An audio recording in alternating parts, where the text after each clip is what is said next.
We live in an era of unprecedented anime access. Dozens of shows dropping every week, day and date with Japan. But do you ever feel like it's all too much? Like everything you take time out of your busy schedule for inevitably ends up wasting that time? You may be suffering from a serious condition known as anime burnout, which could spell the end of your otaku lifestyle forever. Luckily, as a professional, certified too much anime watcher, I've discovered a proven treatment for anime burnout that works. More anime, specifically short ones with high concentrations of the good shit that can give you your weekly physician-recommended dose of closure in a night or two of comfortably paced binging. And I've got 10 such titles lined up for you to enjoy right now. So, how much will this miracle cure run ya? That's the best part. It's absolutely free, excluding applicable subscription fees and any donations of hitting that like button you choose to make, thanks to this video's sponsor, Appare-GX.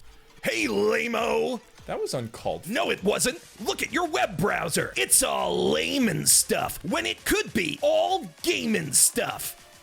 Oh, I do like video Appare-GX comes fully loaded with the gamingest features of any browser. Customize your theme, system sounds, animated wallpapers, and more. Then sync it all up to your RGB gamer gear. Fine-tune your RAM usage for maximum performance. Watch vids and streams picture-in-picture with the click of a button to load up on new strats while you work or study. We've even got your chat app of choice built right into the sidebar. Plus Spotify, so your boss fight playlist and grinding podcasts are always a click away. That sounds nice, but could you stop yelling? No, not until you click the link below to download Appare-GX today and use the handy one-click import feature to bring over your old settings, cookies, and Google Apps. It's so convenient, your head will explode. Appare-GX. The G stands for gaming. What's the X stand for? Never ask that. We know where you live. If you're looking for a tight, satisfying anime, you really can't do much better than Puella Magi Madoka Magica. A tight, clever, characterful tale, perfectly self-contained within 12 episodes, each of which hits you like a truck. Plus one sequel movie that hits like a freight train if you want more, which you totally will, despite the series' original ending tying it up in quite a neat little bow. Now, that movie does push the total watch time a little bit past 6 hours, but I promise you will be so enthralled you won't mind being slightly groggy come Monday. After all, this is the anime that cemented Shaft's position as one of the premier studios for otaku of taste and made Gen the Urobutcher Urobuchi a household name, at least among weebs who didn't play visual novels back in 2011, which was most of us. Now,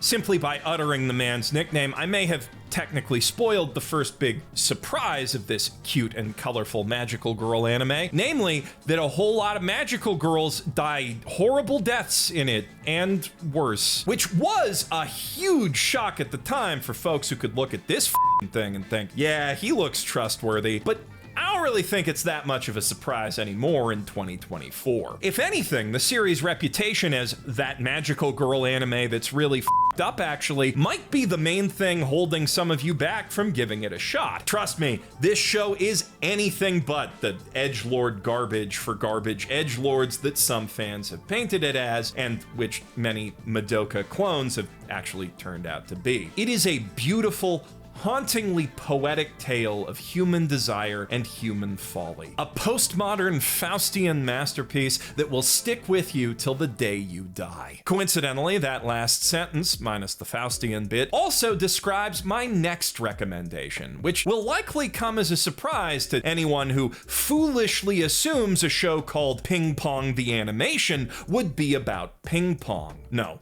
Ping Pong the Animation is a harrowing emotional journey from the heights of ambition to the depths of despair and back. A tale of two young men seeking meaning and purpose in a sport where they once simply found joy. That pure childhood bliss now forever tainted by their own undeniable talent and the exhausting work required to turn their hobby into a career. One boy shuts down his emotions as he pursues perfection. The other indulges them, desperately clinging to the twilight of his youth, even as the moon is already rising overhead. A moon that looks an awful lot like a ping pong ball.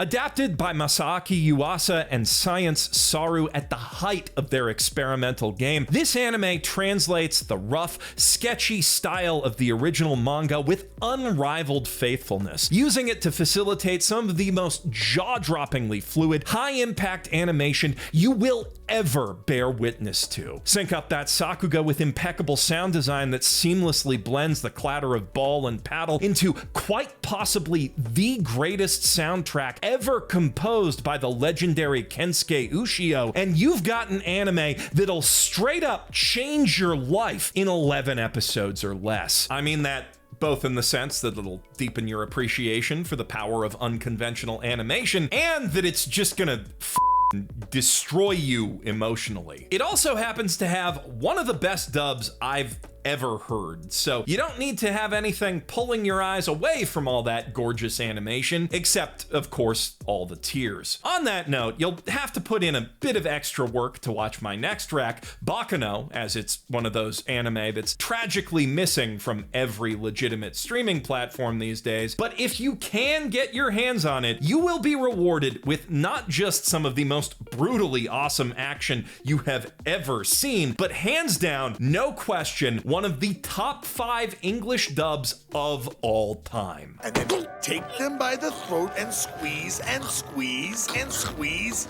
until they foam like a dog, and then squeeze some more. When their eyes are about to pop out, you squeeze just a little more.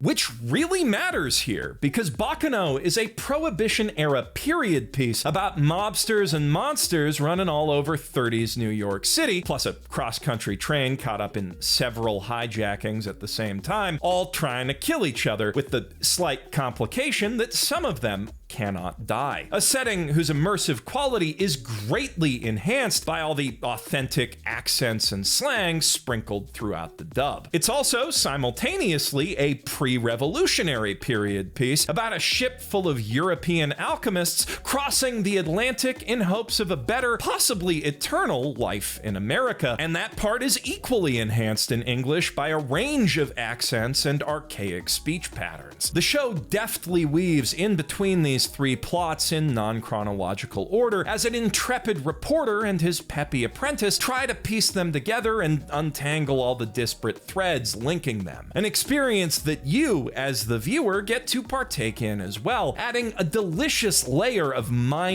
mystery and suspense to the gorgeously animated gangland action. I credit this show specifically for instilling my lifelong love of non-linear narrative long before I ever watched Pulp Fiction. It was one of the few anime DVD sets I owned as a teenager, and easily the one I would bust out most often when friends slept over, which was always a good time. Fair warning, Baccano is technically an eternally unfinished light novel adaptation that does leave quite a few threads dangling for a season 2 that never was, but it wraps its core storylines up in such a beautifully tight bow that I find it impossible to complain about that, even if I am constantly craving more. Now, if non-linear mindfuckery is what you're in the mood for, and you know you won't have company over, or at least it's company you don't worry about judging you, I also highly recommend Punchline from the master of mindfucks himself, Kotaro Uchikoshi, whose brilliant writing speaks for itself as soon as you read the title, which is itself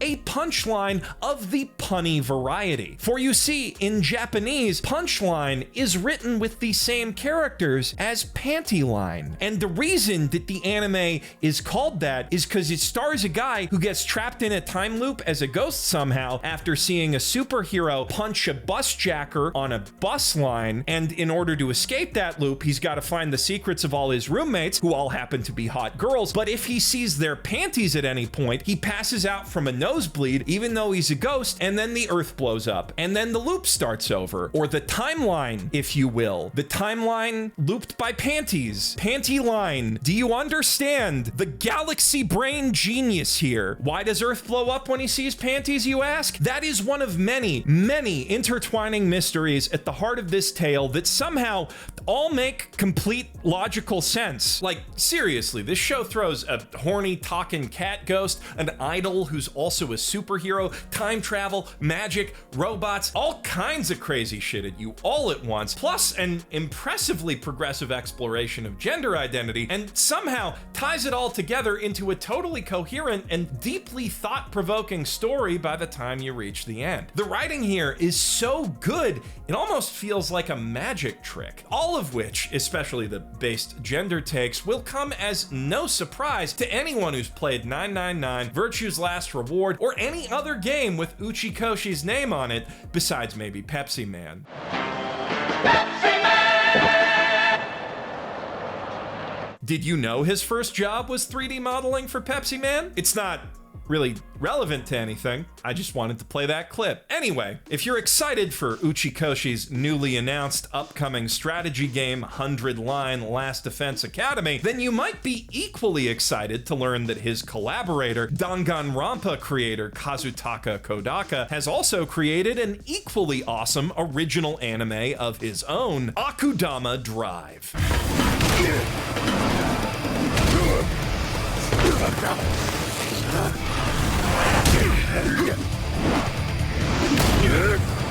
Set in a distantly futuristic dystopian Japan, whose various regions have splintered apart, then conquered each other in a series of devastating wars, the show follows an ordinary girl who's forced to pose as a master swindler in order to survive after getting roped into some ludicrously dangerous heists alongside 5 of Japan's most notorious crooks and killers. The Akudama, a collection of unhinged geniuses with exactly the sort of memorably extreme personalities Kodaka built his name and brand on. There's a badass courier who will deliver anything, anywhere with his railgun-equipped motorcycle, a hacker who can crack any system he can see, a serial killer well on his way to slashing his 1,000th throat, a deranged doctor who can stitch anyone, including herself, back together faster than they can die, a brawler who will fight anyone and anything that stands in his way, and a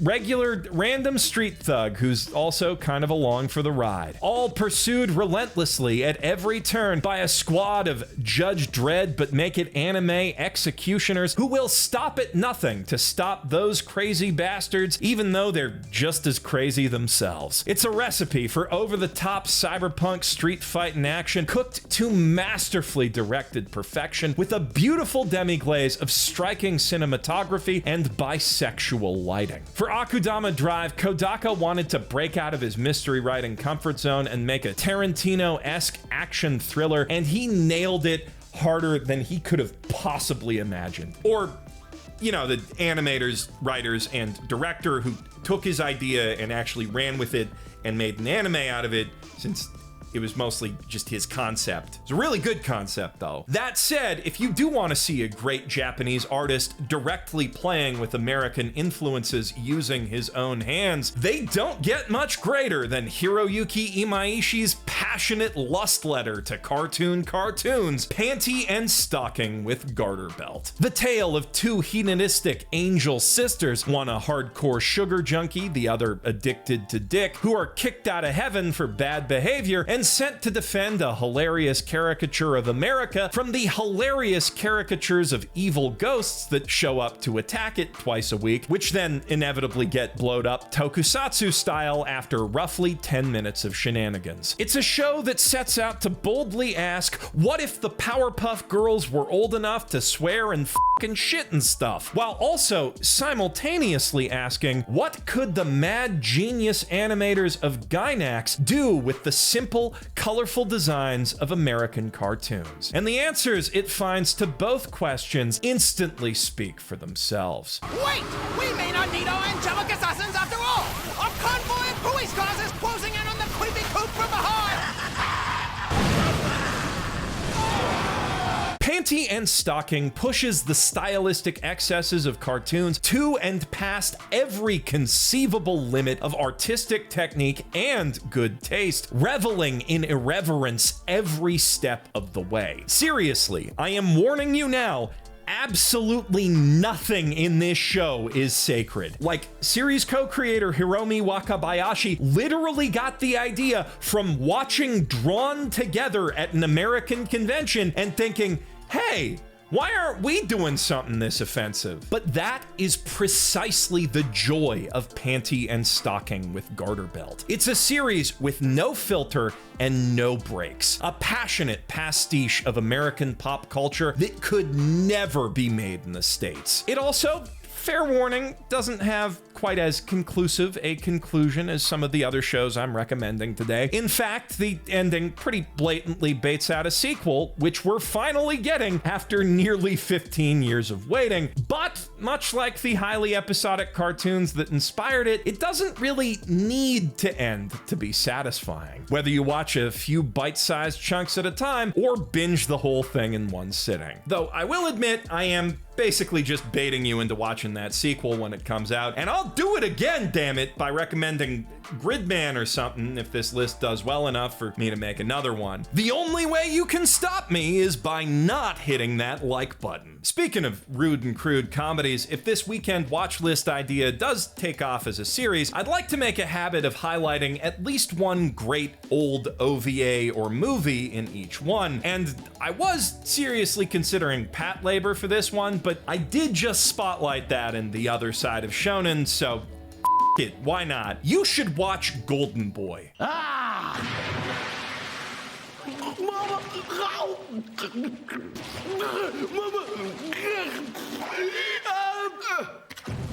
So, how do you like my swimming? Coincidentally, that's also the exact attitude with which you should approach Golden Boy. As you're watching wandering wunderkind Kintaro Oe use his incredible learning capacity to help incredibly hot women with their career, hobby, and/or life problems before unexpectedly disappearing on them exactly 30 seconds before they're ready to jump his bones, I can guarantee that you will have questions. Several questions, even. And every time one of them pops up, I promise you will be much happier if you simply say, F it, why not? Why's that lady sexually attracted to her motorbike? Can you really get a job at a pool with nothing but gumption and a promise to learn how to swim eventually? How are her boobs doing that? Repeat after me, F it, why not?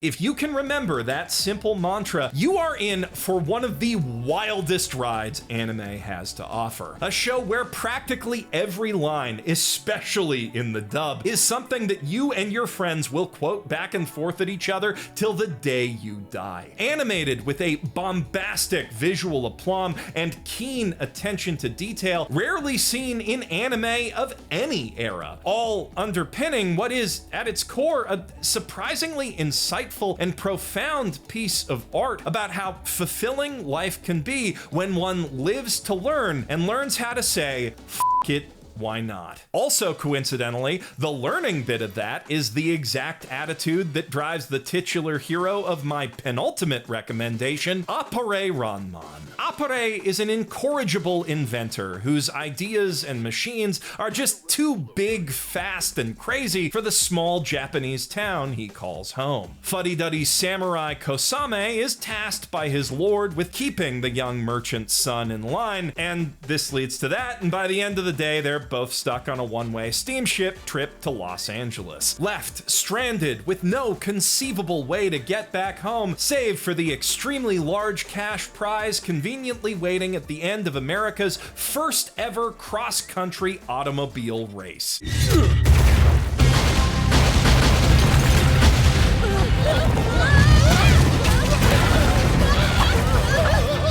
But But winning that prize won't be as simple as just using Appare's unrivaled mechanical genius to hammer together the fastest steam-powered boatmobile the world has ever seen. They'll also have to outrace and outwit some of the meanest banditos and desperados this side of the West, with a bit of help from a badass Chinese martial artist, a foppish French fencer, and a passionate young Native American warrior out to avenge his father's murder. So in between all the hot-blooded hot rod racing, which is imbued with an impressive sense of speed through phenomenal direction and sound design, we also get to enjoy our fair share of shootouts and other classic Western cliches, equally impeccable in their execution. And, of course, that includes the most essential cliche of all, which all of us expect, nay, demand, whenever we see a man bringing a samurai sword to a gunfight. Gotcha!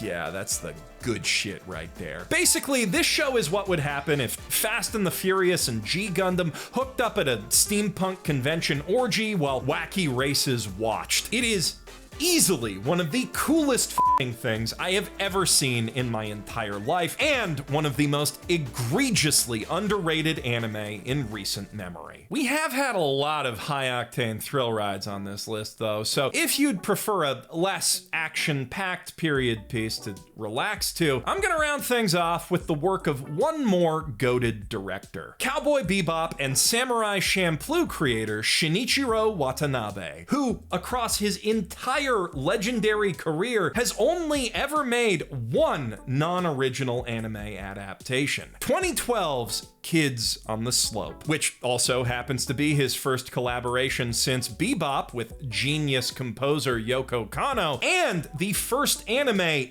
ever made by Studio Mappa, the one where they really had something to prove. Set in Kyushu in the mid-60s, Kids on the Slope is about this stuffy nerd from a family so rich he learned classical piano in elementary school, who never really had a chance to make friends, always moving around for daddy's career, until that all changes when a hot-headed half-American boy shows him exciting new uses for his fingers in the basement of an old record store. I'm talking about jazz.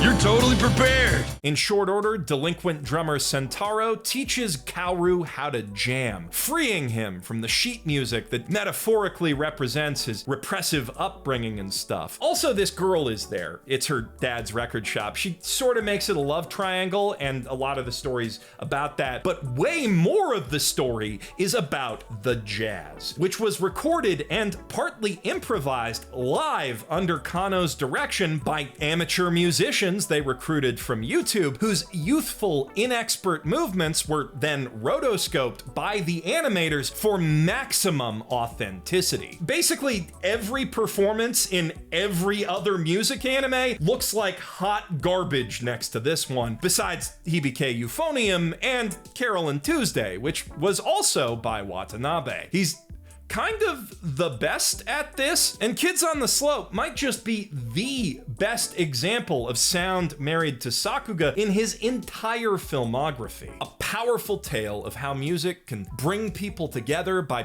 letting out everything we keep bottled up inside. And that's all the anime recommendations I have bottled up inside me. No, it's not. That's a huge lie. I got another one right here on this shirt. Planet With is an original anime created by one of the greatest mangaka to ever grace this earth, Satoshi Mizukami. Emphasis on the kami. You might be familiar with his masterfully subversive take on shonen battle fantasy, the currently airing Sengoku Yoko, or possibly the deeply disappointing adaptation of his arguable opus, Lucifer and the Biscuit Hammer. Personally, my favorite work in his bibliography is the as-yet unadapted Spirit Circle, which, man, I don't think any other book has ever made me cry that much. But Planet With might well be my favorite story he's ever told. An utterly surreal take on your standard super robot style mecha story of chosen one superheroes riding out in ridiculous themed magic robots to fend off alien invaders, told from the perspective of the bad guy. Specifically, this amnesiac 6th Ranger-ass edgelord tasked by Sensei, this bipedal purple cat pervert over here, to track down those heroes and destroy their giant robots using his giant robot, which is,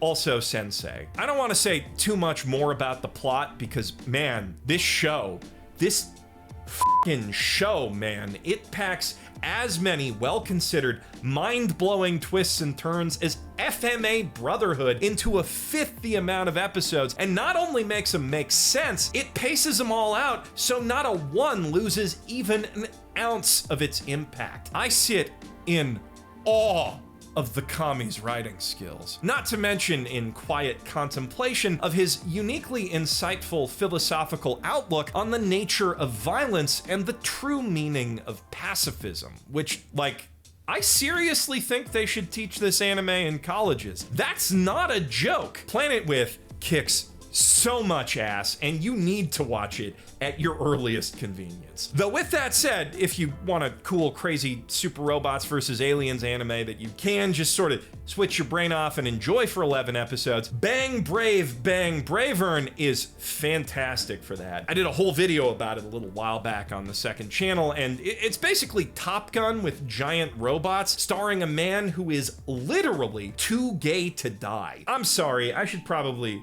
be sensitive of your condition and stop recommending anime for a bit. You got enough for now, though I do have a nearly bottomless supply of these things if you're interested, and I'd really like to do more videos like this in the future, but without the aid of the seasonal algorithm, my ability to do so does depend largely on you viewers making this video a success. So if I helped you plan out a sick anime night or just find a new fave, you can thank me by leaving a like, and if there's a great short anime you want to see me cover in the future, also a comment below telling me what that anime is. I'm Geoff Thew, the Akudama who adds stuff to your watch list while you're not looking. That's my crime superpower. And oh no, it's the dystopian future cops. They're coming for me because we live in a dystopian future. Boom, social commentary. They're coming for me for that too though. I gotta go, bye.